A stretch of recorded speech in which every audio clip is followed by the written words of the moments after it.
my name is Cameron Bykema. I am currently a senior at Faith Lutheran High School.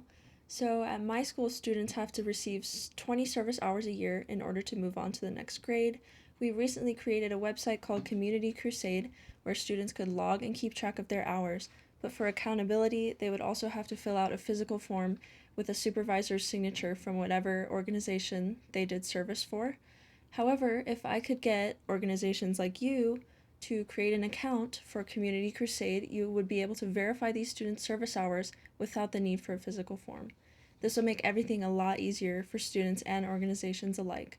So this video is going to be a tutorial on how to create and manage an account for Community Crusade, advertise service opportunities, and bring in some volunteers for your events.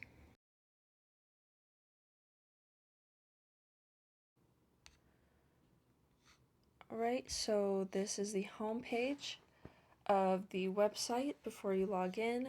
So right here you're going to want to click here to register your organization, and it's going to bring you to this page. So you can type in your agency name. I already created this little made up agency for myself so that I could show you guys. So your email, address, and city, state, zip code, and then you're going to want to create a password. And then after all that is filled out, you can press request an account. And it will bring you to this page. We're going to ask you to upload a logo in case students may recognize your logo, or and then down here is basic information. So your agency name, obviously you can add a link right here for your agency. Hours of operation can be important for students to know when they can come in. So I'm just going to make up some hours. Causes, there's a whole lot of causes. This is basically whatever category your organization is in. So for this, I'm just going to click basic needs. And clusters, you have to select Community Crusade so that your organization will show up for students in their service hours. If you have a video introducing your organization, you can link that right here. And next part is very important. This is your contact information. So you're going to want to put your email at least. You can put your phone number if you like, but it's not required. Fax number, all that. And put your name and your title. I am the manager of this agency, so I'm going to put manager. And then after you do those, you're going to want to click update agency info for both of these things so that it will show up in the system and students can see all of that when they click on your agency. Also up here, if you have any other managers besides yourself, you can add emails right there. I'm already a manager, that's why I'm right here, and I have a little star next to my name because I'm the primary manager of the agency. So down here you can link your social media, your official website can be important, and your address is going to be listed over here. And all of this can be updated at any time. Down here is a description of who you are. So we are a no-kill shelter. So students know who you are and what you do. We help animals find homes. That is very important so that students know exactly who you guys are in case they've never heard of you before, or they want to know what they're getting into when they're volunteering for you. So again, you want to press update agency info for that. And then this is optional. You can add photos from your agency.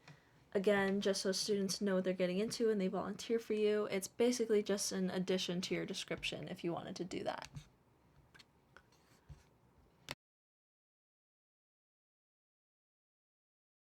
So now that you've created an account, maybe you have a service event that you need to advertise. So you're going to go under needs. And then right here, you're going to press create need. And now you're basically going to explain and give information for the service event so that when students see it, they will be able to know what they're signing up for. So let's say I'm holding a puppy adoption at my shelter. Here you're going to describe what volunteers are going to be doing.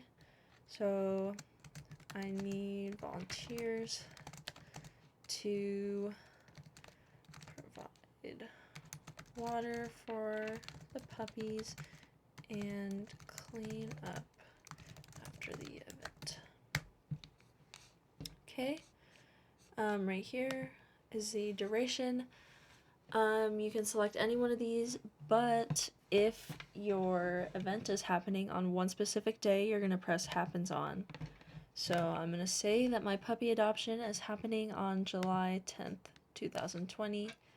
Registration close date, so this means that students can register for the event up until this date.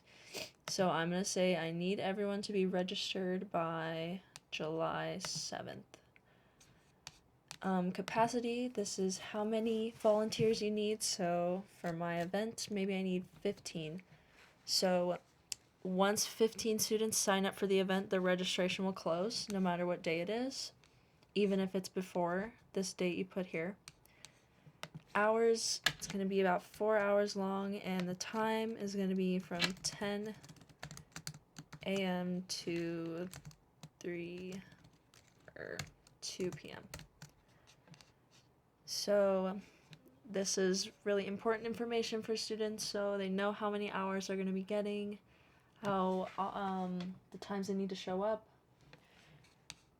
And then if you need teams, you can select that, but I don't need teams for this event. Minimum age, I'm going to say 15.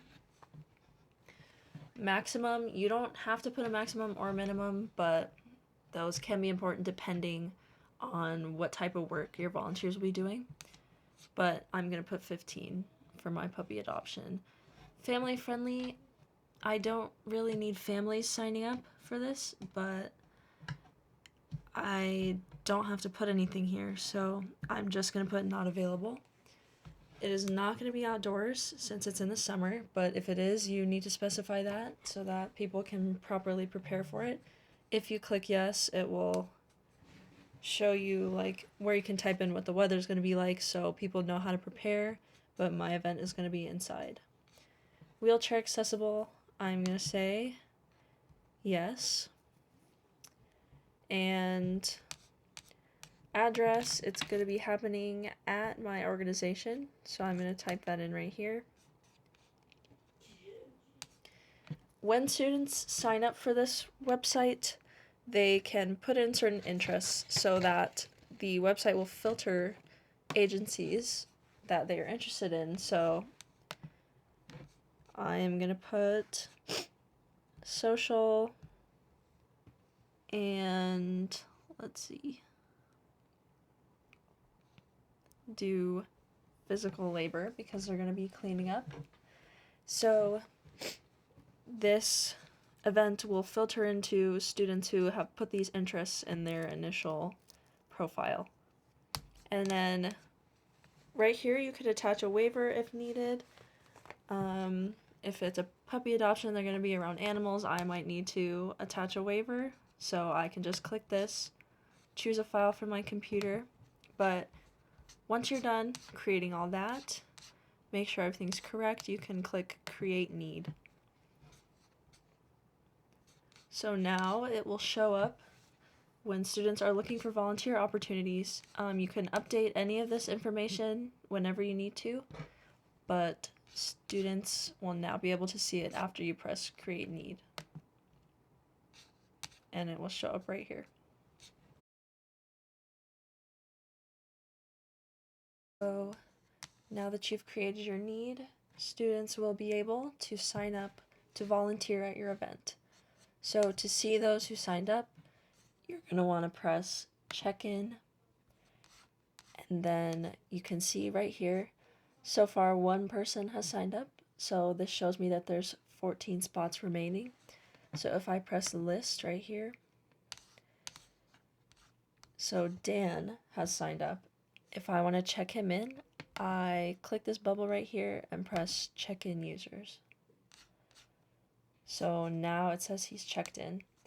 And then once the event is over, I can go back to needs, press responses right under the title of the need, and then this little clock button right here that says add hours, click that.